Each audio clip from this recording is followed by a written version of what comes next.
All systems go. Clear for liftoff.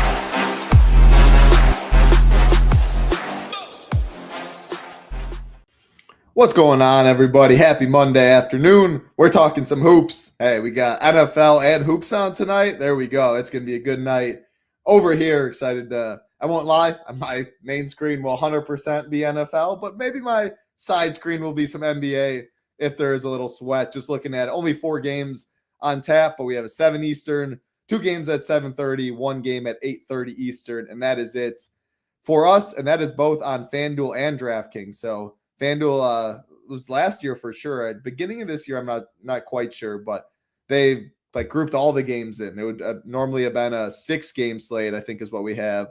Yeah, 6-game, but it's just 4. They separate it the same as DraftKings with my man Matt. Excited to talk some hoops. How you doing today? I'm good, man. We talked a little before how NFL kind of got us this weekend, but I feel like FanDuel was doing the full ride, the full 6-gamer, even as early as last week. So a little bit of a change up that they are only doing the 4-gamer tonight.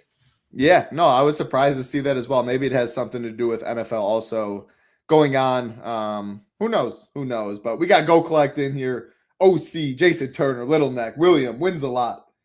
Yep, title is doing the double dip today. Splash, oh God. Jake Swales changed his name to Splash. Oh God, good to see you. Clinton here, awesome to see you as well. Speedy, hope everybody doing well. Took down the Saturday NFL slate and hit 100-time any. Look at that. Jalen Coker is the man. Do love to see that. Absolutely went off. What's up, NBA stream? Yeah, so we're going to be doing Monday through Friday. We're going to be talking hoops on this channel. Saturday, too, a quick hit as well. So, yeah, there is NFL today, but because it's the last NFL showdown game, we're still keeping with our regular NBA schedule, which started last week, which is Monday through Friday. Only 4 to talk about. So again, anytime there's 4 or more, you will see us here. 3 or less, you won't. You'll still get Rio's slate plan, NBA slate plan, to check that out for all members. Core report from our guy Matt, Ham, and Rio. Cash reports me, the Stone, best tool in the business, and of course showdown content, slate plan, projections, ownership from our guy Little Neck, who does an awesome job. First thing that stands out to me, I'll throw a broad slate to you. Obviously a good amount of Q tags that matter, but then I'm just staring at this 130 implied total for the Cavs, the nut matchup against Utah. Yeah, can Utah hang? That's a good question. My broad slate, we got a lot of Q tags, and man, we got a big boy Cleveland implied total. Yeah, I kind of feel exactly how you do. Those are the 2 things that stand out. The Q tags certainly, gonna factor in and loom large on this slate. Certainly, especially the ones on Dallas because it's the last game, and then Cleveland. Hard to get away from the Cavs here. I will say, depending on how you think this game plays out, if you don't think Utah can hang with Cleveland, that might be a reason to maybe not spend up on some Cavs. And I also think, for whatever it's worth, it might not mean anything because they're just not very good. I do think we see an inspired effort from Utah here. More inspired than normal, I should say, after just getting embarrassed against Charlotte a couple nights ago, losing by 65 points or 55 points to Charlotte. Is going to embarrass anyone. So I think we see Utah's best foot forward here. What does that mean? I don't know. Does that matter? I don't know. It's kind of just what I'm feeling, though. I like it. Yeah, so looking at the spreads and the totals for these 4 games, 12.5-point favorites are the Cavs.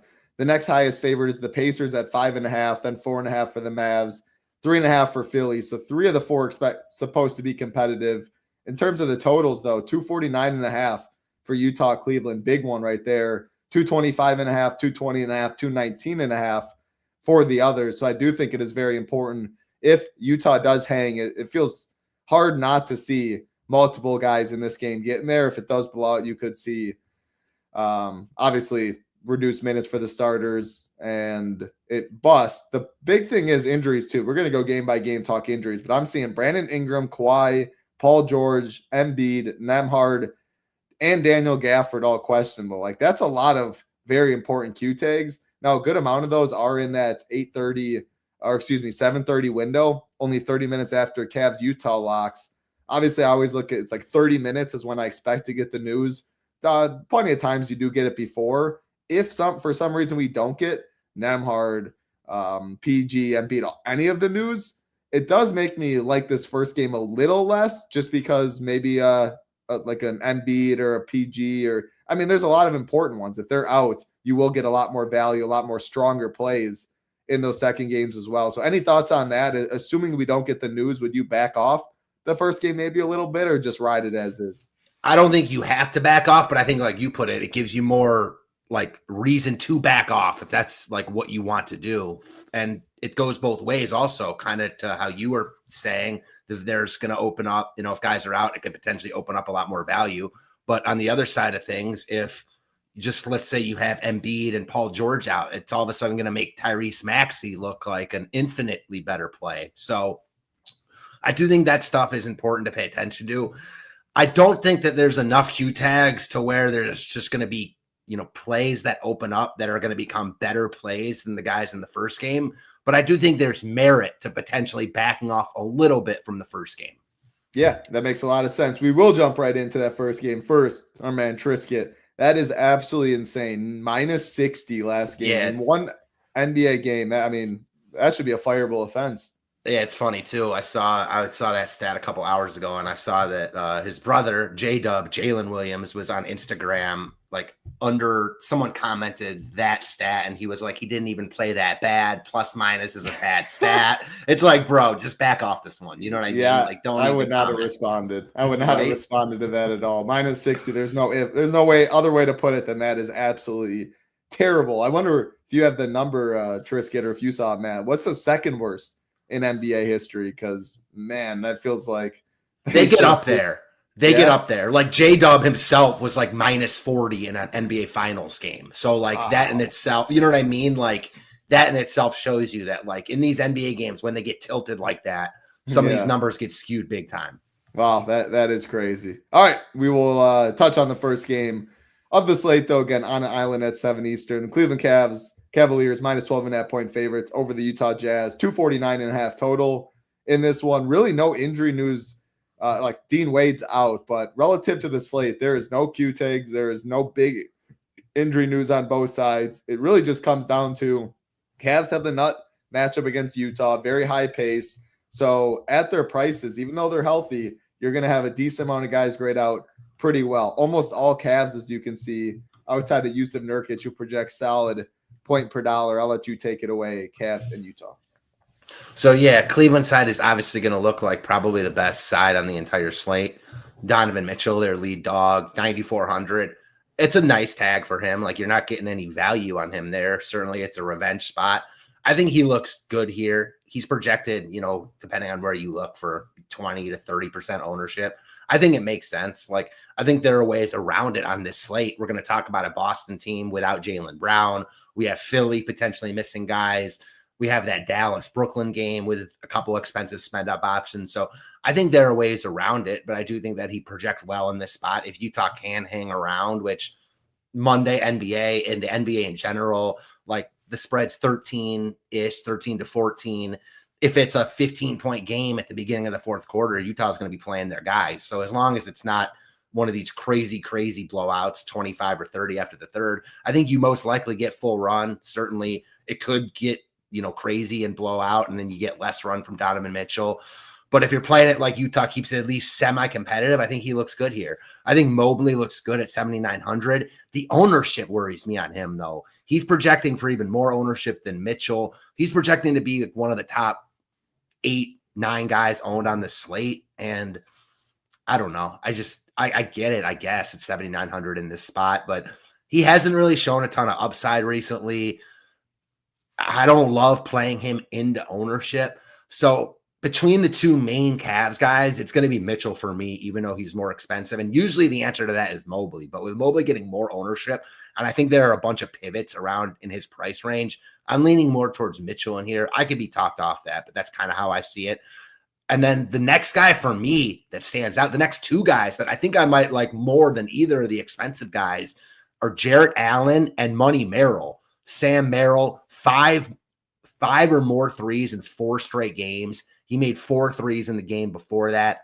He's just seeing the hoop really well right now. I like that at 4,900 in this nut spot. I like Jarrett Allen a lot also at 6,300. He was playing much of the beginning of the season with a couple broken fingers. He's talked recently about how they have healed and he's able to actually catch the ball now. You're seeing it in his DK scores. He's been a lot better recently. He's still too cheap in this spot at 6,300. So I like Mitchell. I get the Mobley ownership, but I really like Merrill and Allen more. How do you see it? I really like that Allen shout because he does have power. Oh, I was looking at FanDuel. FanDuel he has power forward eligibility, just center on DK. However, center is, I mean, it's fine on this slate. Embiid Q tag is pretty important. But I think just the leverage it can get you on Mobley, to like, it's not necessarily football and the 2 running backs, but if Jarrett Allen has a spike game in rebounding, that probably comes with Mobley not having as great of a game. And we do see a big ownership discount right there. So I don't hate the Jarrett Allen shout for 2x less. I do like D-Mitch. If this game stays competitive, it feels hard not to see him having a solid game. But again, playing Donovan Mitchell, then it'd be harder to spend on Maxey. Or you just have to, if you plug in too many pieces or too many expensive pieces in this game, and then Embiid and Paul George or just one of them are out, it can box you out of some stuff. Now, granted, more value opens up, but just at the point guard position, oh, he's shooting guard. I take that back. Yeah, I mean, I think there would be enough value where you can plug in a Donovan Mitchell. I don't want to go overboard. Like, I don't want to play Keontae and D-Mitch. I don't want to play Lauri Markkanen. I don't want too many spends in this first game because I do want to have some flexibility and spend up options with the very important news that we have late. Kawhi, Brandon Ingram, Embiid, PG. Like, I think some of those Toronto spends, especially Maxey, if both or even one of PG and Embiid open up, like that's the priority I'd want to get to. Yeah, that makes sense. So I feel like kind of both sides of this. So on one hand, like Cleveland's getting so much ownership where part of me is just like, man, no one's going to account for the late news as far as the Cleveland ownership goes. Then I'll account for the late news. And I just won't load up on Cleveland because everyone's loading up on Cleveland. That makes a lot of sense to me.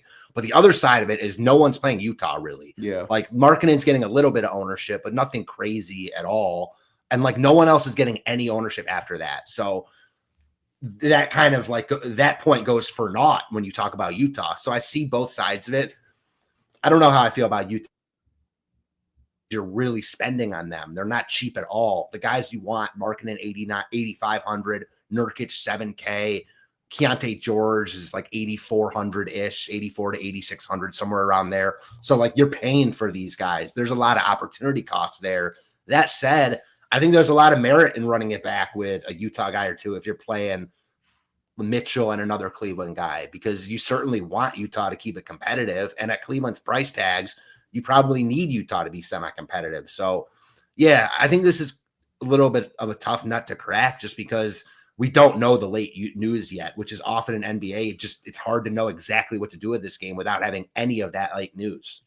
Yeah, and we very well might get like these first 2 games, like, and these are important. Like, I'm not as worried about this Dallas-Brooklyn stuff just because I'm not expecting to get it with it being an hour later. But within a 30-minute window, like assuming we get all of the Philly-Toronto dude and they're all in, then I would definitely like – can you hear me? I just want to make sure you can hear me. Are you frozen, Matt? Am I frozen? Oh, you're scared. You're not frozen. Let me know in chat. I hear you on my end. All right, you hear me on my end. All right. I think you guys can hear me. I thought I just saw you frozen, and I was worried if it was. Am I back now? I got you now. Okay, cool. I'm worried. So if we get the news on Embiid and PG, all these guys at 7:30 that are in, I'm a lot more inclined than to play the Utah stuff and just hope this game stays competitive. Then I wouldn't care playing D-Mitch and Keontae George.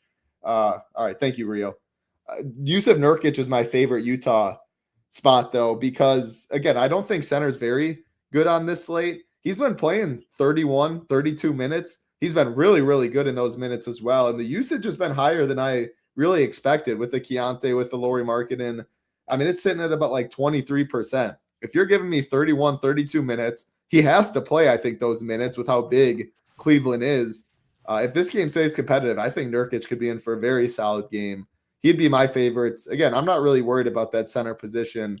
Allen seems pretty contrarian. Other centers getting some ownership are like Claxton, Gafford, maybe a little Danny Wolf.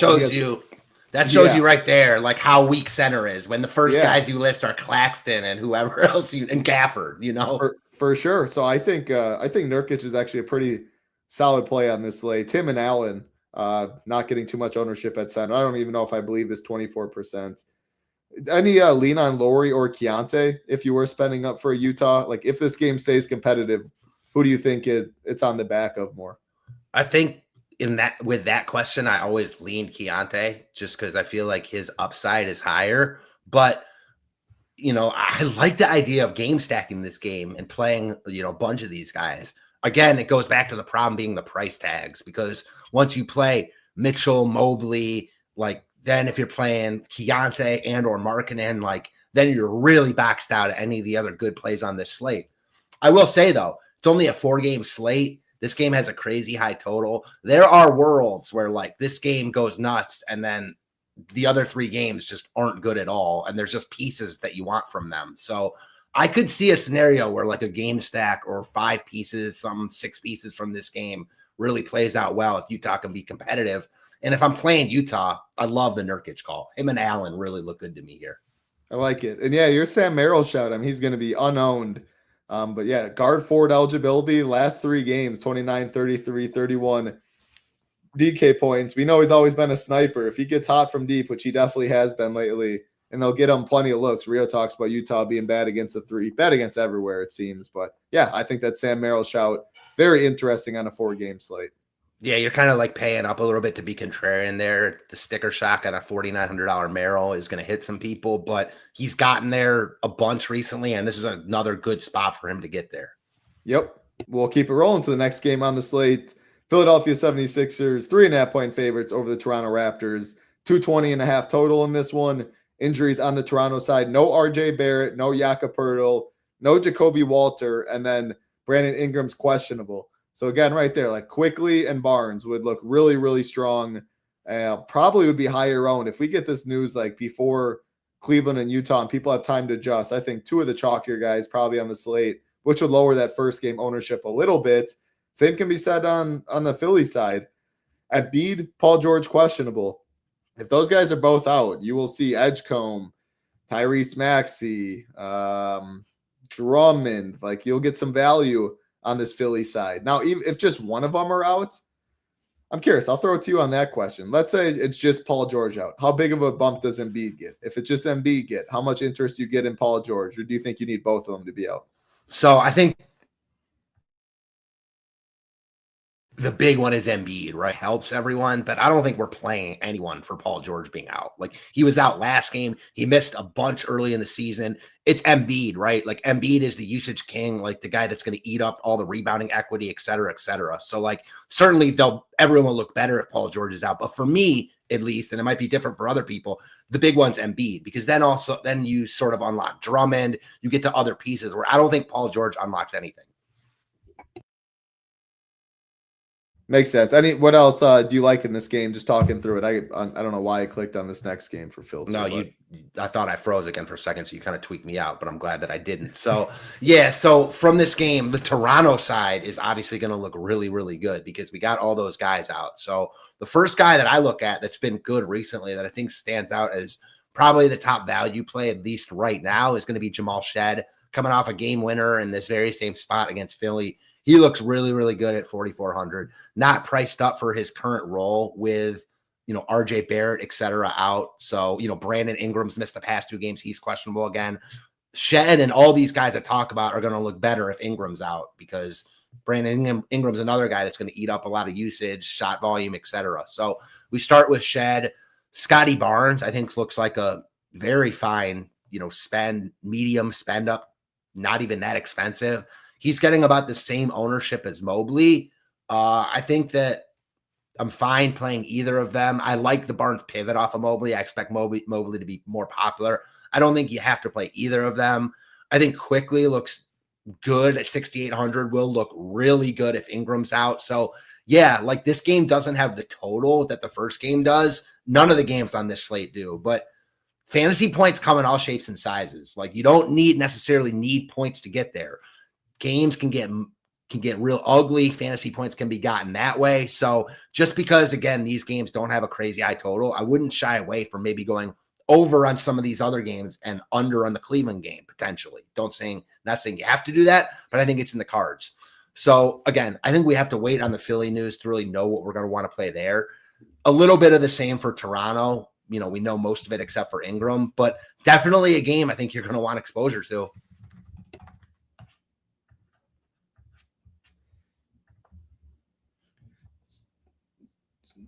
I don't even know if you were talking. Someone called. It went through my headphones. Say something. Can you hear me again? All right. Yeah. Someone called, so the headphones went to the phone, and I thought you were still talking. The worst. Yeah. No. Sorry. I didn't even know that you didn't hear me. No, you're good. What I do know for sure is Jamal Shed will be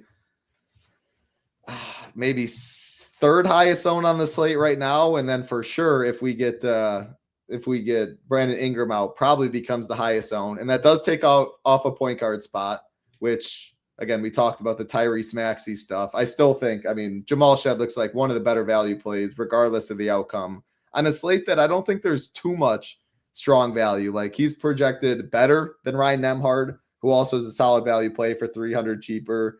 Then it seems like the other one that people are going to want to play is Danny Wolf.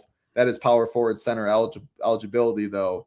So Shed looks very strong in that aspect. And I think it was on the show with you last week where we talked about Colin Murray Boyles, a little bit, not too much, but he went off for like 52. He was the leverage off of Paul Reed. Could you get to any Murray Boyles in this spot? Still showing low ownership. I think you definitely could. He's shown the upside there, 5,100. Again, price tag increasing, but with these rookies, there's so much unknown here. Like 5,100 looks like a lot because he's been low 4Ks recently or for most of his career, most of the season. But what if next year he's like an 8K player and 5,100 is like an absolute steal for him? We do not know. So I think there's a lot of merit in just playing off that upside, the unknown upside that is. And as far as Shed goes, like, yeah, he's going to be real popular. Don't love that. But as far as like NBA and popularity and chalk plays go, again, this isn't like an all size fits one or size fits all rule. But generally, when you get these really, really popular value plays, I think those guys are much more hard to get away from than the really popular expensive plays, simply because when you've got really popular expensive plays, there's usually pivots in those guys' price range to get away from that are also really good players. When you've got guys like Shed at 4,400, you're just not going to have as many pivots in that price range that are going to project at nearly the same rate as he does. So I don't think you absolutely have to play Shed. If you're playing 150, I wouldn't play him in all 150. But if you're playing one lineup, I think you just plug him in and move along. If Drummond's out, would you have any interest in Drummond at 4.5 or Bona at 4.1? Yeah, so if Embiid's out, I think we definitely have to take a look at Drummond at 4.5. Bona's going to eat into him a little bit, and I don't think Drummond's going to be a must play, but that's a really, really cheap price point for him. And that price point is not accounting for Embiid being out. Yeah. And at a weak center position, like we talked about as well, you could get more value there. Then you could spend up on a Tyrese Maxey. Maybe if we get the news, like you could more game stack the first game because you have some more value in this game with Drummond. Obviously, Shed's already a strong value. I wonder also, like if we do get a PG and Drummond out, like Grimes would get a bump, Barlow would get a bump, Oubre would get a bump. Now, I'd have to see what the projection and ownership is relative to other guys on the slate. But that'd be two huge guys. Obviously, Embiid, a ton of usage. PG, solid amount of usage as well. Tyrese would be like the main guy that I'd want exposure to, would become chalky. But maybe that is more intriguing to stack up that first game if you want to fade a chalk Maxey. There's plenty of spend ups in the first game. Hope it stays close. And if it does, I think it's under projected a little bit by the market. Yeah, we're not playing yesterday's it's daily fantasy sports, DFS today. So if Embiid's out, it's 4,500. Yeah, exactly. Even at 4,500, he's almost in the territory where if Embiid's in, he starts to become in play. Like he's getting close to that number. When you start to get the low 4K Drummond, you start to just have so many outs for him to get there because he's such a good fantasy producer. I don't know this off the top of my head, and it's hard for me to look up while we're on the show. Do you have any idea? You probably don't either. Maybe someone in chat does. When the last time Embiid missed was? Because I think it's been a. Go ahead. I think it might have been yesterday, and then we saw 19 minutes for Drummond, 32 for, if I'm seeing this right. Yeah, I see that now. Okay, so that's yeah, but I don't know what happened within the two. Like Bona played so many more minutes. Now I wasn't in tune of why he played more minutes. Like if that's the split, again, I go based off of like projection always has that updated and accounted for, but I mean, if it's 32-19, obviously Bona's the guy that pops. I'm not sure before the last time I was trying to find when Embiid missed, and I can't right now. Like if we just go back to like last month, mid-December, when 32 minutes, 23 minutes, even 16, like he's a fantasy monster, point per minute monster when he gets the minutes, but Bona wasn't nearly as involved back in December when that happened. So yeah, so I want to see who starts, and I know why that kind of slipped through the cracks because I covered yesterday's slate, but Philly and Toronto weren't even on the main slate yesterday. So that's how I missed that Embiid missed yesterday. And I'm with you. I'm with the chat and like hard to trust Drummond, certainly after last night because he only played 20 minutes and Bona, the split was not what people thought it would be. But I also think that might have just been a one-game scenario. And I do think that if Embiid's out and Drummond's starting at 4,500, he's very difficult to get away from for me. Yeah, so I'm trying to look. So he played 6-minute stints, didn't really do too much, but then he started the second quarter as well, which is what you want to see. The stint to start the third quarter was a little shorter. It was only 5 minutes. And then he just started the fourth quarter, which was like 4 minutes. Then he came out right away. I mean, maybe Bona was just better. I'm trying to see because a lot of Bona and Drummond didn't share 1 minute on the court from what I'm seeing. Yeah, they didn't do one. So I definitely wouldn't play them together. If Drummond starts, though, I still think projections are going to show and that Drummond looks like a stronger play. But maybe in a 4-game slate, Bona is an interesting pivot depending on what Drummond's ownership does get to. Yeah, people are saying Drummond was terrible last night. That's what it looked like on Popcorn Machine. Yeah, and you do have the risk of game though. Yeah, we went to OT, and you do have the risk. Like Toronto, especially without Pirtle, doesn't have like a typical big man. Like Bona's a little bit more, tweener-ish. Like he's also a kind of big. So like, I personally feel like that was just a 1-game scenario, and Drummond just didn't play well or whatever, or they played better with him off the court. And I am like, if Embiid's out, I like Drummond at 4,500. But I'll put it like this. Because of the unknown there with how, Bona's certainly back and in the mix to play a lot of minutes, I won't let Embiid possibly being out stop me from playing Allen or Nurkic. Agree with that for sure. Rio's saying that Bono's already ahead of Drummond lately, even overlapping minutes with Embiid sometimes. So that makes sense. He didn't overlap with Drummond, obviously, which I just looked at too. But with Embiid, that means they were sharing the court a little bit. So I do feel like also that is a little bit volatile as well, though, because Bona had moved ahead of Embiid as far as like when Embiid is healthy, but when Embiid is out, like, do they still want that like Drummond inside? Maybe not now, but maybe, I don't know. Yeah, again, I just looking at a small 1-game sample, those two did not play or overlap any minutes, and Popcorn Machine only has 4 guys that played in OT, so I wonder if it was Bona that got the OT run. It's just saying Edgecombe, Grimes, Maxey, Oubre. I wonder who that 5th is, but it clearly wasn't Drummond. I might just be off this situation, knowing that Drummond has real upside at 4,500. Doesn't seem like a lot of other people are going to play it, so I don't think there's that much opportunity cost in not playing it. Yeah. But would anyone be surprised if Drummond starts and puts up 40 DK points tonight? No. Yeah. I think we have spent enough time on Drummond versus Bona. But if Embiid's out, you get value plays at the center position. I would want to see what projections and ownership looks like. Anything else on just say there's no Brandon Ingram. Are we looking at a Grady Dick and a Bajay? Do we just not even need it with Shed? You already mentioned Sam Merrill. again, the value's not great on this slate, assuming everyone's in, but it's the NBA. I assume some of these Q tags will be out and some value will open. So would any open on Toronto if no Ingram? Obviously still no Barrett. Well, the other problem is not only is the value not great, but neither are the spend up options. So like, yeah, I feel like unless we've got really, really good value, I don't want to play it. And both Agbaji and Dick are pretty volatile fantasy performers. So I'm not dying to get either of them. I guess Dick would be the preferred option. Agbaji is just not it. Yeah, O'Shea Obaji. All right, we'll keep it rolling. Next game on the slate. He was so good at Kansas too. Yeah, he was. Yeah, he was. That's what I was thinking of. Right when I see him, I always think of. I knew that's what you were thinking. All right, we'll keep it rolling. Next game on the slate: Boston Celtics and the Indiana Pacers. 5.5-point favorites on the Celtics. 225.5 total on this one.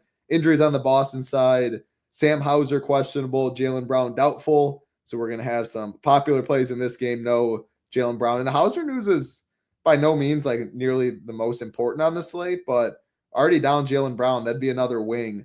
So that could open up some minutes and some usage to go around. Indiana side, no Bennington Mathurin still. Andrew Nembhard is questionable. That's some pretty big news. Again, this 7:30 window, very important for injury news with Embiid, Nembhard, Brandon Ingram, Paul George. Hoping we get the news before 7 Eastern. It'll make life easier. Otherwise, maybe you're a little more inclined to backload. It'll at least probably keep ownership down a little more in the first game relative to if all these guys were ruled in.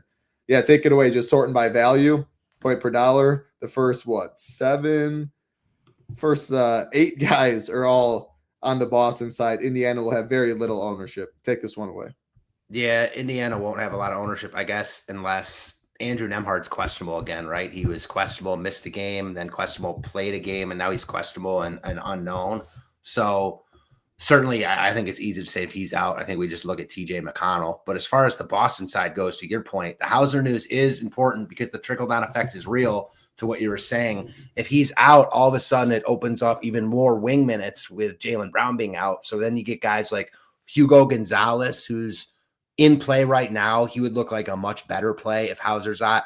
If Hauser is out, Jordan Walsh would look better. So pay attention to that Hauser news because I do think that those guys would start to look pretty good if he is out.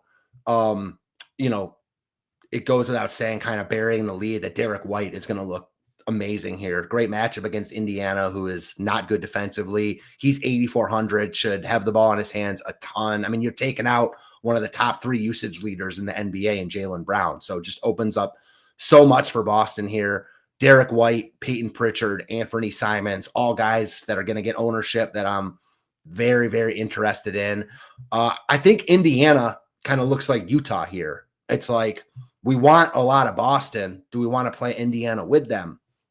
I think they look similar, and I do like some Pacers here. They're all of a sudden playing a little bit better. I've won a couple games recently after they lost like 13 in a row. So again, talked about Nembhard. If he's in play. He had a monster game on either yesterday or the day before.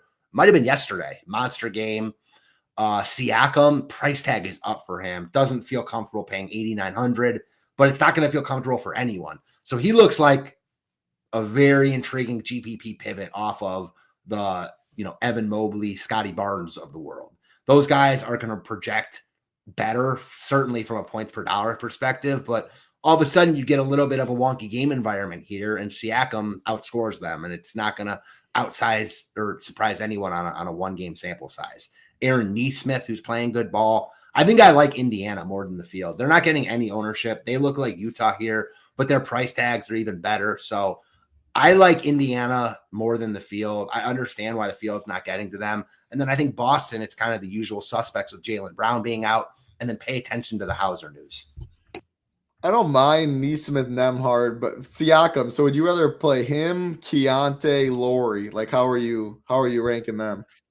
Yeah, so I think on the surface, I'd rather play one of the Utah guys, but I think there are scenarios where like I kind of back off of Cleveland, and if I'm playing more of this game, then I want Siakam there. Like in a 1v1, I'm with you. I think the Utah guys are more fairly priced. Like Siakam should not be the most expensive out of this whole crew. There's no reason for him to be. But again, I think he'll be like the lowest owned of all of them. And I think that again, we're talking about like a couple projection points. Again, you get a little bit of a weird game in this Boston, Indiana game, which wouldn't surprise me. Then Siakam scores more. So yeah, I like those guys a little bit better if I'm just like choosing a last guy in, but I think there are certainly ways I get to Siakam if I'm playing more of this game. For sure. And I mean, this game, kind of like Go Collect said, getting 100% and 95% of Pritchard and White, the two chalkiest guys on the slate. If you sort just by ownership alone, it's really not even close when we're sorting by the average of our Ship and Nation and SaberSim. And that'll happen when Jaylen Brown is doubtful. I did see he just got hit with $35K fine. I'm still seeing doubtful for back. If it changes, he gets a midday upgrade or whatever it may be. Obviously, the slate changes. Pritchard's ownership goes down. White's ownership goes down. Projection, all that. But right now, with the news we have is doubtful. We're going to talk about it like that. Yeah, I mean, if Hauser's out, this Hugo Gonzalez, then more and more value keeps opening up. And then you could fit the first game. If you want to go D. Mitch, Keontae, Laurie, like you can fit whatever you want.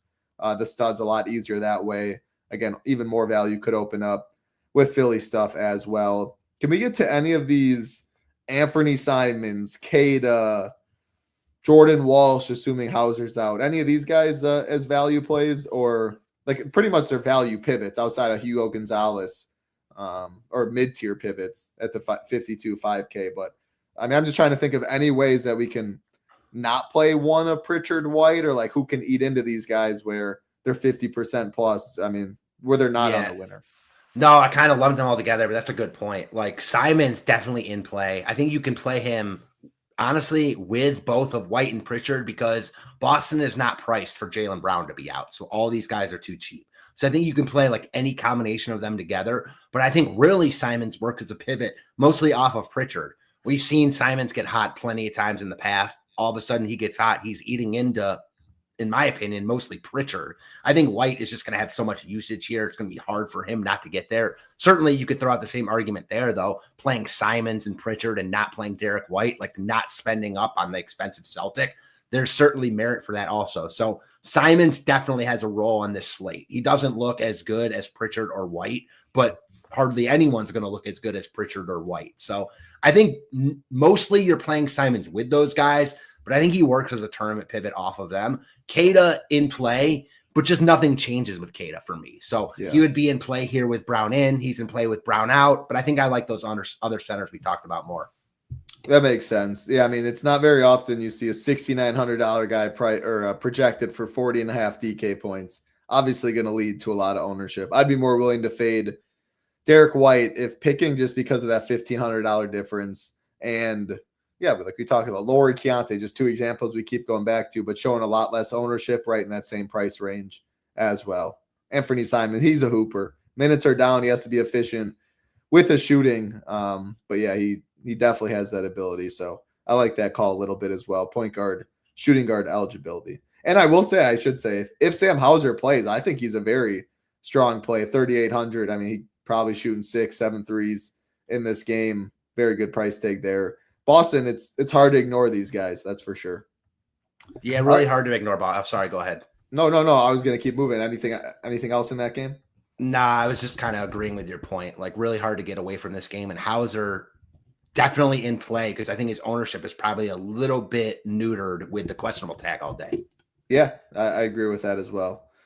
Last game of the night. Appreciate everyone hanging out. All we ask is the like button and subscribe button. Helps us out a ton. Bringing you shows on this channel every single day. Next thing you know, NASCAR will be back, so we'll get some quick hit on NASCAR on Sundays as well.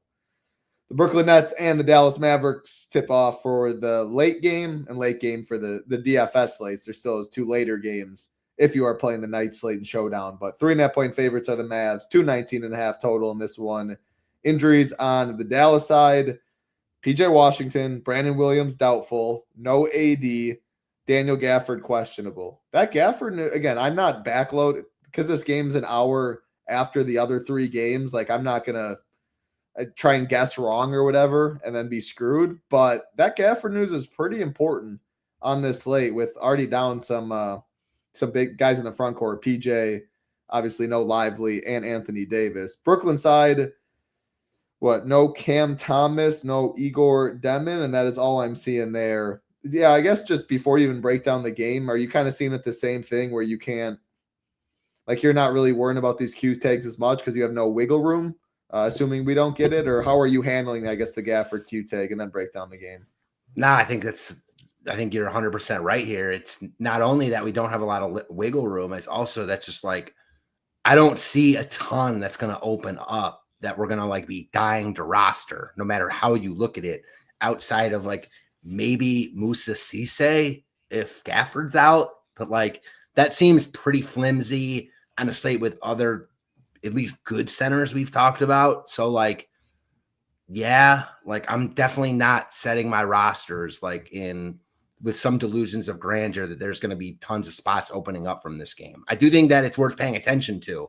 And as you said, the Gafford news is important, but I think the other 3 games offer so much in terms of potential value that it's really, really hard to hold back roster spots. Assuming that Embiid's in and we don't have any more center value open up, how crazy do you think it is to play or I guess how many teams would you need to play like a CC? Just plug them in at 3,300. And I'd more kind of be wanting to do it in the util because I think then you can just go 100 more is D-Russ and he at least projects for 5 points more. So I guess I'm kind of talking myself into a little more. Let's see. I'd probably personally want to Powell. be yeah, I'd want like a 2 for 2 maybe like that I could swap to. But I do think that to your point, like there are outs, D-Russ, D'Lo, and Powell. Like Powell, yeah. If they're in the util, I don't hate it because he's already going to be super low owned and centers. And again, if you're playing him at util, you're already playing another center, which limits the appeal a little bit. But man, like if center bust, which it very, very well could on this slate, and you get no Gafford, I think you'd want to have CC in your lineup at 3,300. Again, assuming Embiid's in, but the risk probably just outweighs the reward. Yeah, I don't know. Like the way you're putting it, you're going to need Cisse if Gafford's out. I don't know about that, but I do agree with your premise though. At ownership, I love it. You would love to have it. By no means would you need it. Yeah, that's exactly how I would put it. And I couldn't like DeMarcus Robinson, like anytime you're getting a wide receiver 2 at 0.7% or like 3%. I mean, it's news driven, obviously, but there just always will be way under owned relative to what they would be owned if you had that news. Exactly. To the point that you're making, if we found out right now that Gafford were out, Cisse would be much higher owned than if we find out Gafford's out at 7:30 or whatever. So just because of that, I think it does make sense to potentially do exactly as you're saying. Now, I don't think you're starting your lineups putting Cisse in at util, but I do think that that's a viable route. And like, I would want Cisse based on everything we've said if Gafford's out.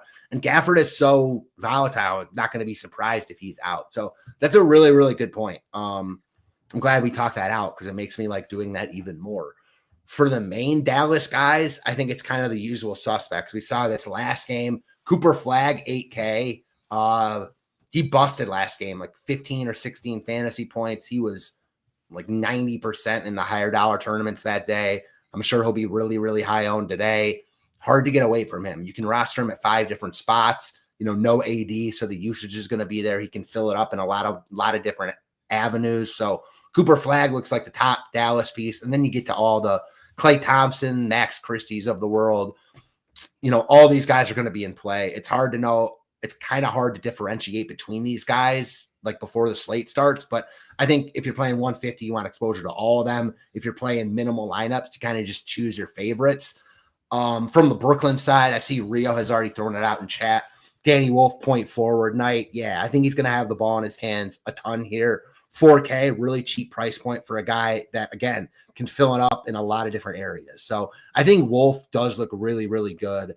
I don't love like the 40 or 45 or 35% ownership, depending on where you're looking that he's projecting for, but I like it a lot more than the same ownership Nick Claxton is projecting for. So I'm willing to eat the Wolf chalk at that price point. Willing to get away from Claxton at that price point.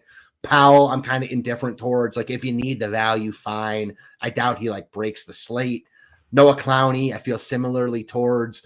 Michael Porter Jr., I'm interested in. Like, he's a spend up option that I don't think gets a ton of love. I think he comes in, probably 15, 20% owned. And I certainly think there are routes to him getting there. This game is likely to stay competitive. Neither of these teams are very good, and he's been really, really good this year. So 8,700, again, a little bit of sticker shock, but his play has been deserved of it. So I like Porter Jr. here as kind of the alpha who's going to have the ball in his hands a ton.